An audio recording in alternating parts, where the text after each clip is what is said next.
നിന്നെ എനിക്ക് തിരിച്ചു കിട്ടിയെന്ന് സന്തോഷിച്ചപ്പോ നീ എന്നെ വാക്കുകൾ കൊണ്ട് കൊന്നു. സഹിക്കാൻ കഴിയില്ല സഞ്ജു. ജീവനെ പോലെ സ്നേഹിക്കുന്നവര് വെറുത്ത ആർക്കും സഹിക്കാനാവില്ല. ജീവനോളം സ്നേഹിക്കുന്നവരാൽ വെറുക്കപ്പെട്ടാൽ ഇനിയുള്ളത് മരണോ? നീ എന്നെ മരണത്തിലേക്കാ വലിച്ചെറിഞ്ഞത്.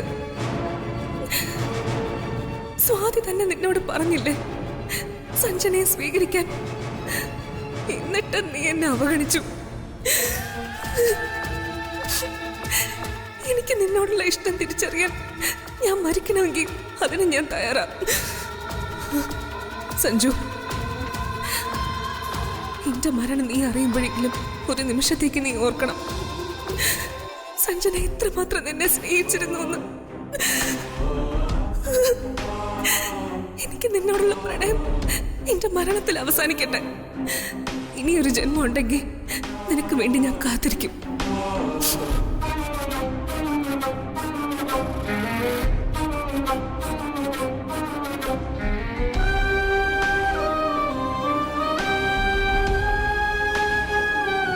നിന്നോട് ഞാൻ ഒരിക്കൽ പറഞ്ഞത് തന്നെയാണ് ഇപ്പോഴും പറയാനുള്ളത്.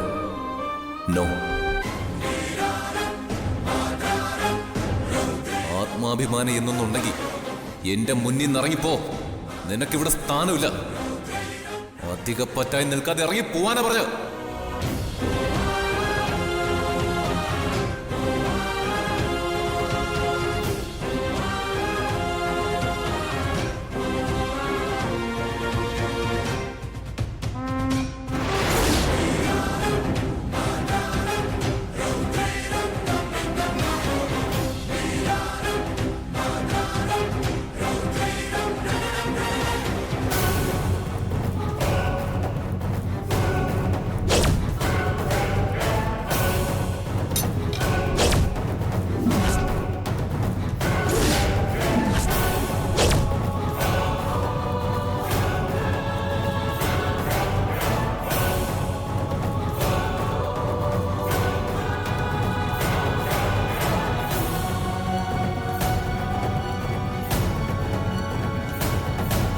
സഞ്ജു,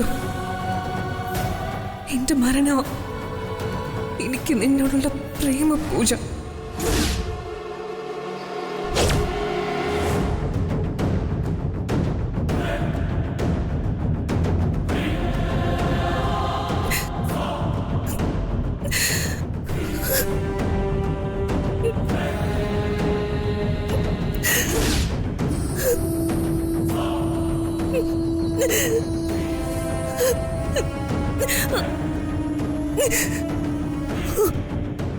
അധികപ്പറ്റായി നിൽക്കാതെ ഇറങ്ങി പോവാനാ പറഞ്ഞത്.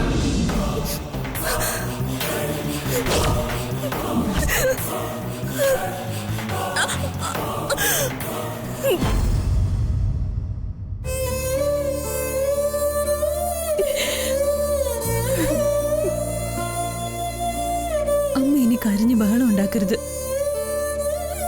നമുക്കിത് അംഗീകരിച്ചല്ലേ പറ്റൂ. എപ്പോഴും അമ്മയുടെ സങ്കടപ്പെട്ട മുഖം എനിക്ക് കാണേണ്ടി വരുന്നതെങ്കിൽ അമ്മയ്ക്ക് ഞാനൊരു ഭാരമായി പോയെന്ന് എനിക്ക് തോന്നും.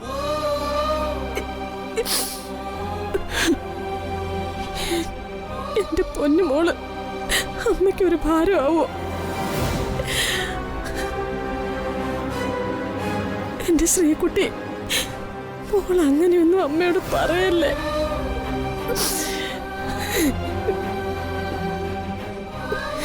നോക്ക്, അമ്മ പോലും എന്റെ മുന്നിൽ കരയാതെ നിൽക്കാൻ കാരണം എന്താ?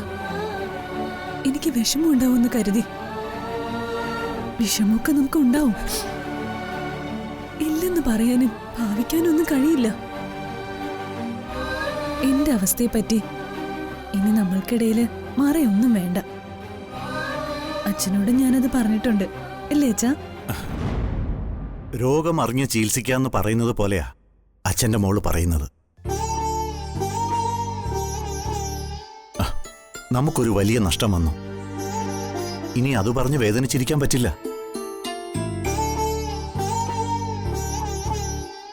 എന്റെ മോളുടെ കാലുകൾ നീക്കം ചെയ്യുകയാണ് പരിഹാരമെങ്കിൽ നമ്മളത് ചെയ്യും. ഇവളുടെ ജീവൻ തിരിച്ചു കിട്ടിയത് ഭാഗ്യമെന്ന് വേണം കരുതാൻ. പ്രഭയ്ക്ക് എങ്ങനെ ഇങ്ങനെയൊക്കെ പറയാൻ മനസ്സ് വന്നെന്ന് എനിക്ക് മനസ്സിലാവുന്നില്ല പ്രഭ. എന്റെ ഈ മോള് തന്നെയാ എനിക്ക് കരുത്ത് തരുന്നത്. ദൈവം എനിക്ക് മരണം വിധിച്ചിട്ട് അമ്മയോടൊരു വരം ചോദിച്ചെന്ന് കരുത്. മോളുടെ മരണമാണോ വലുത്, അതോ 2 കാലുകളും നഷ്ടമായ നിലയില് തിരിച്ചു തരുന്നതാണോ വേണ്ടതെന്ന് ചോദിച്ച അമ്മ എന്തു പറയും? എന്റെ ശ്രീകുട്ടി,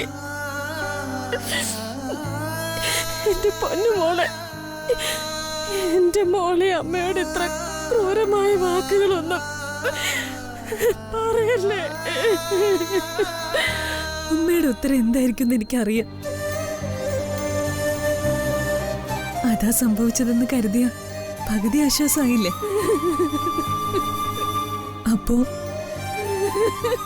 അപ്പോ ദൈവത്തിന് ശപിക്കുന്നതിന് പകരം ദൈവത്തോട് നന്ദി പറയാനാവും തോന്നുക. മോളെ, മരിക്കാതെ തിരിച്ചു വന്നത് എന്റെ അച്ഛന്റെ അമ്മയുടെയും കൂടെ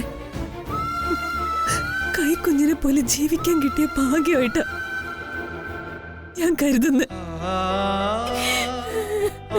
അമ്മ അതിൽ കൂടുതൽ ആഗ്രഹിക്കുന്നത് സ്വാർത്ഥതയാ.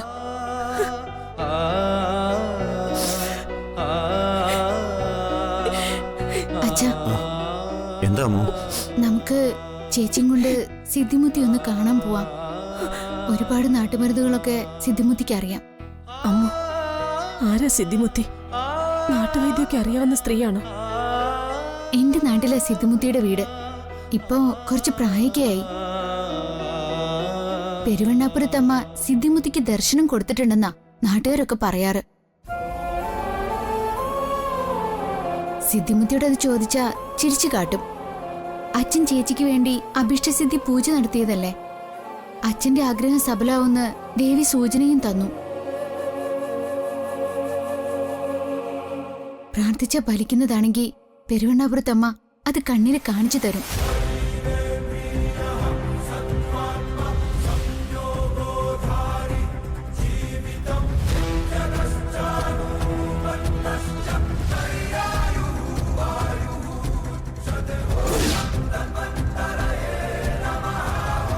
നട തുറന്ന അടയ്ക്കുന്നതുവരെ സിദ്ധിമുത്തി ക്ഷേത്രത്തിന്റെ പരിസരത്ത് തന്നെ കാണും. അത്രയ്ക്കും ദേവികടാക്ഷം അവർക്കുണ്ട്. എന്റെ അമ്മോ, അമേരിക്കയിലെ ഡോക്ടേഴ്സ് നോക്കിയിട്ട് കഴിയാത്ത കാര്യം എങ്ങനെയാ ഒരു നാട്ടും പുറത്ത് മുത്തശ്ശിയെ കൊണ്ട് സാധിക്കുന്നത്? നിനക്ക് ദേവിയിലും ആ മുത്തശ്ശിയിലും ഉള്ള വിശ്വാസം കൊണ്ടാ നീ ഇങ്ങനെയൊക്കെ പറയുന്നത്. കഷായം കുടിച്ചാലും കുഴമ്പും തൈലവും പൂശിയാലും എന്റെ കാലുകൾക്ക് ചലനശേഷി ഉണ്ടാവില്ല. അതിനുള്ള മരുന്നുകളൊന്നും നാട്ടിൻ പുറത്ത് കിട്ടാനും പോകുന്നില്ല. ചേച്ചിക്ക് എന്നെ വിശ്വാസമില്ലല്ലേ? ആ വിശ്വാസം പോരല്ലോ അമ്മു എന്റെ പ്രശ്നത്തിന് പരിഹാരമാവാൻ. അമ്മ പറഞ്ഞ സിദ്ധിമുത്തിയെ ക്ഷേത്രത്തിൽ വെച്ച് കണ്ടതായി ഞാൻ ഓർക്കുന്നു. കാവി ധരിച്ച് രുദ്രാക്ഷം അണിഞ്ഞ, പല്ലില് കറുപ്പ് ബാധിച്ച ഒരു സ്ത്രീയല്ലേ? അതെ അച്ഛാ. അഭീഷ്ടസിദ്ധി പൂജയ്ക്കൊപ്പം നമുക്ക് തരുന്ന പ്രസാദം ചുവന്ന പൂക്കളാണെങ്കിൽ പ്രാർത്ഥിച്ച ആഗ്രഹം സഫലമാകും. വെള്ള പൂക്കളാണെങ്കിൽ നമ്മുടെ ആഗ്രഹം നടക്കില്ല. അവരാ അഭിഷ്ടസിദ്ധി പൂജയുടെ ഫലത്തെപ്പറ്റി എന്നോട് പറഞ്ഞത്. കേട്ടില്ലേ? ദേവിയായിട്ട് അച്ഛന്റെ മുന്നിലേക്ക് സിദ്ധിമുത്തിയെ അന്ന് കൊണ്ടുവന്നത്. ഞാൻ പറയുന്നത് ചേച്ചി ഒന്ന് വിശ്വസിക്കേ. അമ്മ ഇങ്ങനൊക്കെ പറയുന്നത് കേട്ടപ്പോ എനിക്കൊരു വിശ്വാസമൊക്കെ തോന്നുന്നു. നമുക്ക് മോളെയും കൊണ്ട് അങ്ങോട്ട് പോയാലോ പ്രഭേ? നിങ്ങൾ പൊക്കോ, പക്ഷെ എന്നെ കൂട്ടാൻ നിൽക്കണ്ട. തൈലത്തിന്റെ ഗന്ധം ശ്വസിച്ചാൽ തന്നെ എനിക്ക് ഛർദ്ദിക്കാൻ വരും. പിന്നെ ആ ദേഹത്ത് വാരി പുരട്ടുന്നത്. നാട്ടുചികിത്സയ്ക്ക് പരിമിതികളുണ്ട്. സർജറി നടത്താനോ ഹാർട്ട് ട്രാൻസ്പ്ലാന്റ് ചെയ്യാനോ നാട്ടുവൈദ്യന്മാർക്ക് കഴിയോ? അമ്മ അതെന്താ ആലോചിക്കാത്തെ? നീ ഇതോർത്ത് വിഷമിക്കൊന്നും വേണ്ട. ഞാൻ ഈ അത്തരം പരീക്ഷണങ്ങൾക്കില്ല. ഡോക്ടർ പറഞ്ഞത് എന്തോ അത് നടക്കട്ടെ.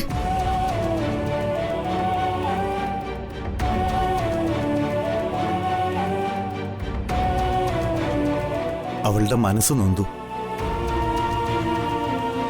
പ്രഭയ്ക്ക് അതിലൊരു പ്രതീക്ഷ തോന്നി തുടങ്ങിയല്ലേ? എനിക്കത് മനസ്സിലായി. ലോകത്തെക്കുറിച്ച് അറിയാത്ത പെണ്ണ അമ്മു എന്നത് ശരി തന്നെ. പക്ഷേ അവള് വിശ്വസിക്കുന്ന പെരുവണ്ണാവൂര് തമ്മയ്ക്ക് ഒരു ശക്തിയുണ്ട്. നിമിത്തങ്ങളിലൂടെ വിശ്വാസികൾക്ക് അത് കാണിച്ചു തരും. ഞാനത് അവിടെ വെച്ച് അനുഭവിച്ചതാ.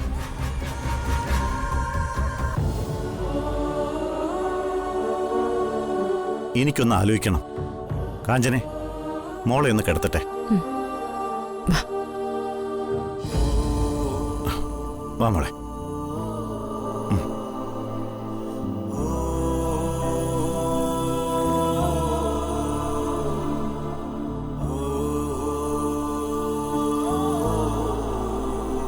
മോളെ, അച്ഛൻ കുറച്ച് കഴിഞ്ഞിട്ട് വരാം. അച്ഛാ, സഞ്ജുവിന്റെ സഞ്ജനയുടെയും വിവാഹം നടത്താൻ അച്ഛൻ മുത്തശ്ശനോടൊന്ന് പറ.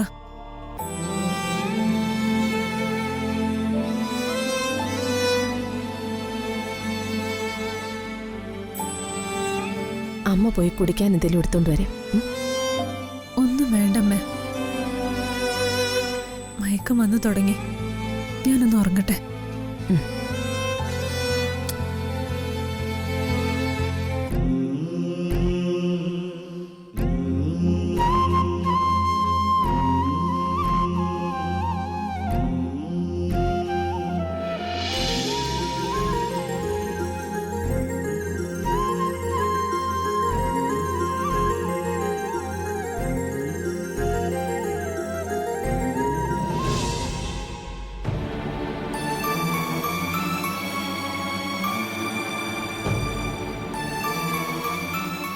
ദിനേശങ്ങളെ, ഇത്രയ്ക്ക് വേദന സഹിച്ചിട്ടും പ്രബേട്ടന് പിടിച്ചു നിൽക്കാൻ കഴിഞ്ഞതാണ് എന്നെ അമ്പലപ്പെടുത്തുന്നത്. സ്വാതിയുടെ കാര്യം ഓർക്കുമ്പോ എനിക്ക് സഹിക്കാൻ പറ്റുന്നില്ല. സ്വാതിയുടെ കാലുകൾ അമേരിക്കയിൽ കൊണ്ടുപോയി ചികിത്സിച്ച് ഭേദാക്കാൻ പറ്റുമെന്നാ ഞാൻ ഉറച്ചു വിശ്വസിച്ചത്. അമ്മൂന്റെ പ്രാർത്ഥന ദേവി കേൾക്കാതെ പോവില്ലെന്ന് കരുതി. ദൈവത്തിലുള്ള വിശ്വാസമൊക്കെ എനിക്ക് നഷ്ടപ്പെട്ടടാ. കണ്ണും കാതുമില്ലാത്ത വെറും പ്രതിമകളാ ദൈവങ്ങൾ. കഴിഞ്ഞ തവണ ഹോസ്പിറ്റലിൽ പോയി വന്നപ്പോ സ്വാതിക്ക് നല്ല പുരോഗതി ഉണ്ടെന്ന് പറഞ്ഞു കേട്ടപ്പോ എല്ലാവരും നല്ല സന്തോഷത്തിലായിരുന്നു. പക്ഷെ സത്യം എന്താണെന്ന് ആരും അറിയാതെ പോയി. കാലുകൾ പോയാ പിന്നെ സ്വാതിക്ക് എന്ത് ജീവിതമാ? എങ്ങനെ നമ്മൾ അവളെ അങ്ങനെ ഒരു അവസ്ഥയിൽ കാണും? എന്റെ സഞ്ജുവിന്റെ ജീവിതവും തകർന്നു പോയില്ലേ? അവന് സ്വാതി ഇല്ലാതെ ജീവിക്കാനാവില്ലെന്ന് എല്ലാവർക്കും മനസ്സിലായില്ലേ? അവനെ നമുക്ക് നഷ്ടപ്പെടും. കരയാതടാ, സഹിക്കാനല്ലാതെ നമുക്ക് എന്തിനു കഴിയും? എന്റെ ജീവിതത്തിൽ എന്തു വന്നാലും ഞാൻ സഹിക്കും. പക്ഷേ ഇതെനിക്ക് കഴിയില്ല. ശ്രീകുട്ടിക്ക് കാലുകളില്ലെങ്കിൽ പോലും സഞ്ജു അവളെ സ്വീകരിക്കും. അതിനുള്ള മനസ്സ് അവനുണ്ട്. സഞ്ജു അതിന് തയ്യാറാവുമെന്ന് എനിക്കറിയാം. പക്ഷേ സ്വാതി സഞ്ജുവിന്റെ ആഗ്രഹത്തിന് വഴങ്ങി കൊടുക്കില്ല. അവന്റെ ജീവിതം ഇല്ലാതാക്കാൻ അവള് തയ്യാറാവില്ല. അങ്ങളെ, ഈ കുടുംബത്തിനൊരു അനന്തരാവകാശി വേണമെന്ന് സ്വാതിക്കറിയാം. അതിനുവേണ്ടി കവിതപ്പച്ചി ഒരുങ്ങിക്കഴിഞ്ഞു. സഞ്ജുവിന്റെ കൂടെ ജീവിക്കാൻ ഇനി മനസ്സിലൊരാഗ്രഹം ഉണ്ടെങ്കിൽ പോലും സ്വാതി അതിന് തയ്യാറാവില്ല. കുറ്റബോധമാവും അവൾക്കുണ്ടാവാൻ പോകുന്നത്. സഞ്ജു അമ്മുന്റെ കഴുത്തിൽ താലികെട്ടി വിവരം ഇപ്പോഴും പ്രബേട്ടൻ പുറത്തുവിടാതെ മൂടി വെച്ചിട്ട് സഞ്ജു അമ്മുവിനെ സ്വീകരിക്കാനാണ് പറഞ്ഞത്. അതെന്താണെന്ന് എനിക്ക് ഇപ്പോഴും മനസ്സിലാവാത്തത്. അതിപ്പോഴല്ലേ പറയേണ്ടത്? അത് പറഞ്ഞ കുടുംബത്തിൽ തകർച്ച സംഭവിക്കുമെന്ന് പ്രഭയങ്ങളിന് അറിയാം. ഈ കുടുംബത്തിന് നല്ലത് വരാൻ മാത്രമേ പ്രഭയങ്ങൾ ആഗ്രഹിച്ചിട്ടുള്ളൂ. സഞ്ജുവിന്റെ അമ്മുവിന്റെ വിവാഹക്കാര്യം അങ്കിള് പറയാതെ തന്നെ അവരുടെ വിവാഹം നടന്നു കാണാനുള്ള ആഗ്രഹം പ്രകടിപ്പിക്കുന്നതിനോളം വലിയ മനസ്സ് വേറെ എന്തുണ്ട്? അതും ശരിയാ. അമ്മു വഞ്ചകിയല്ലെന്ന് ഒരിക്കൽ കൂടി പ്രബേട്ടന്റെ മുന്നിൽ തെളിയിച്ചു കൊടുത്തില്ലേ? അവളുടെ നിരപരാധിത്വവും ഈ കുടുംബത്തോടുള്ള സ്നേഹവും പ്രബേട്ടന് ബോധ്യമാവുകയും ചെയ്തു. ഇനിയൊരു പ്രതീക്ഷയുമില്ല. മിക്കവാറും ഉടനെ തന്നെ പ്രഭയങ്ങളും കുടുംബവും ഇവിടുന്ന് പോവും. അങ്ങനെയാണെങ്കിൽ സ്വാതിക്കൊപ്പം അമ്മവും പോവും. അതോടെ ഈ കുടുംബത്തിന്റെ എല്ലാ സന്തോഷവും ഇല്ലാതാവും. ആരും പരസ്പരം സംസാരിക്കാതാവും. മംഗലശ്ശേരിയിൽ പിന്നീട് ഇരുട്ട് മാത്രമാവും. നീ നോക്കിക്കോ. സഞ്ജനയുടെ കാര്യം പറഞ്ഞ് ശ്രീകുട്ടി വീണ്ടും സഞ്ജുവിനെ വിടാതെ പിന്തുടരും. സഞ്ജന ഇപ്പോഴും ഇവിടെ കഴിയുന്നത് സഞ്ജുവിനെ സ്വന്തമാക്കാനാ. അതെല്ലാവരും മനസ്സിലാക്കി കഴിഞ്ഞു. സ്നേഹിച്ച പെണ്ണും താലി കെട്ടിയ പെണ്ണുമല്ല സഞ്ജുവിന് ദൈവം വിധിച്ചതെങ്കിലോ? അത് മറ്റൊരു പെണ്ണാണെങ്കിൽ അത് സഞ്ജന തന്നെയായിരിക്കും.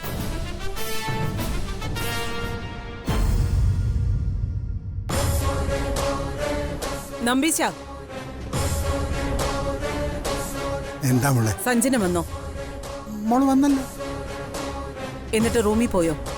എന്തോ പ്രശ്നം ഉണ്ടായിട്ടുണ്ടെന്നാ തോന്നുന്നേ. മുഖം വീർപ്പിച്ച കേറിപ്പോയത്. നമ്പീശൻ കാരണം എന്താന്ന് ചോദിച്ചില്ലേ? ഞാൻ ചോദിച്ചതാ മോളെ, പക്ഷേ മറുപടി ഒന്നും പറയാതെ ഒറ്റ പോക്കായിരുന്നു. എന്താ മോളെ? കവിത എന്നെ വിളിച്ചിരുന്നു. ആ സഞ്ജു എന്റെ മോളെ നാണം കെടുത്തി വിട്ടു. അവൻ വിളിച്ചിട്ടൊന്നുമല്ല അവള് മംഗലശ്ശേരിയിലേക്ക് പോയത്. ഞാനത് ഊഹിച്ചതല്ലേ. എന്ത് ചെയ്യാം, എന്റെ ഒരേ ഒരു മകളാ. അവൾ ഇങ്ങനെയായ ഞാൻ പിന്നെ എന്ത് ചെയ്യാനാ? ഇനി ഞാൻ ചെന്ന് വിളിച്ചാൽ പോലും അവള് വാതിൽ തുറക്കാൻ പോകുന്നില്ല. അല്ല, ഏതിനും മോളെയൊന്നൊന്ന് സമാധാനിപ്പിക്കാം. അവൾ ആഗ്രഹിക്കുന്ന വഴിക്കൊന്നും കാര്യങ്ങൾ നടക്കാൻ പോകുന്നില്ലെന്ന് ഇപ്പം മനസ്സിലാവുന്നുണ്ടല്ലോ.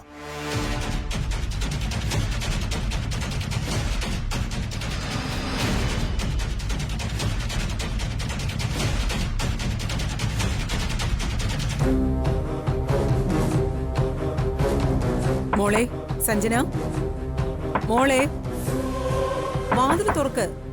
മോളെ അമ്മയെ വിളിക്കുന്ന വാതിൽ തുറക്ക്. സഞ്ജന, സഞ്ജന നിന്നോട് വാതിൽ തുറക്കാനാ പറഞ്ഞത്.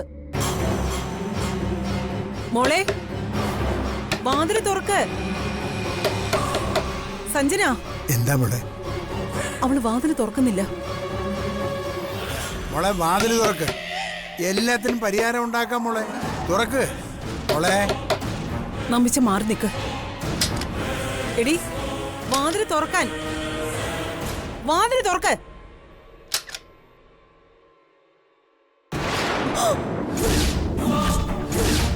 അയ്യോ മോളെ, നമ്പിച്ച. മോളെ നമ്പിച്ച, ഈശ്വര ചതിച്ചോ മോളെ? നമ്പിച്ച, എന്റെ മോളെ. മോളെ, മോളെ എന്തിനാ നീ ഇത് ചെയ്തത്? അയ്യോ നമ്പീശ, എന്റെ മോള്. അയ്യോ ബ്ലഡ് പോയിരിക്കുന്നത്. പെട്ടെന്ന് ബോധക്ഷയം വന്നതാ. അയ്യോ നമ്പീശ, എത്രയും പെട്ടെന്ന് ഹോസ്പിറ്റലിലേക്ക് പോവാം. എളുപ്പം കൊണ്ടുപോവാ. മോളെ, മോളെ.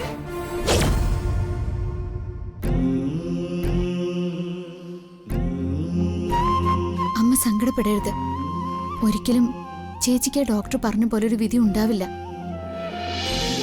ശരിയാ, ഞാൻ പഠിപ്പും വിവരവും ലോകപരിചയം ഒന്നും ഇല്ലാത്തവള് തന്നെയാ. ഇതുവരെയുള്ള എന്റെ ജീവിതം ദൈവത്തിൽ അർപ്പിച്ച് മാത്രമുള്ളതാ. ആ ദൈവം ആപത്തിൽ വഴിയും തുറന്നിട്ടുണ്ട്. എന്റെ അനുഭവം ഞാൻ പറയുന്ന. എന്റെ പ്രാർത്ഥന ചേച്ചിക്ക് വേണ്ടി മാത്രം. ചേച്ചി പഴയ ശ്രീകുട്ടിയായിട്ട് തിരിച്ചു വരും. ചേച്ചിയുടെ അമ്മ വിഷമിക്കരുത്.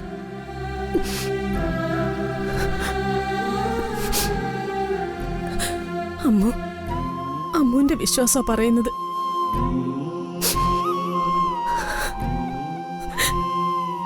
പക്ഷെ ആ വിശ്വാസം സത്യമായി തീരില്ല.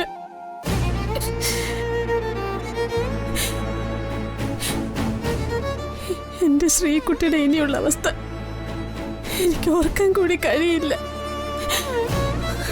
അങ്ങനെ വന്ന പെരുവണ്ണാപുരത്ത് അമ്മയുടെ നടക്കലിൽ തല തല്ലി ഞാൻ മരിക്കും. അമ്മോ, ഞാൻ പറഞ്ഞതിൽ ഒരു മാറ്റമില്ല.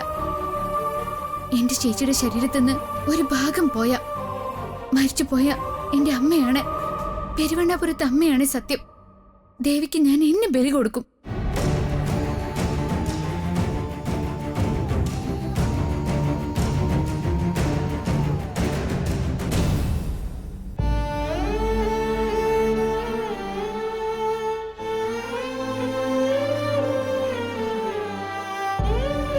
എന്തിനാ അങ്കിളെ വെറുതെ ഒരു സീൻ ഉണ്ടാക്കിയത്?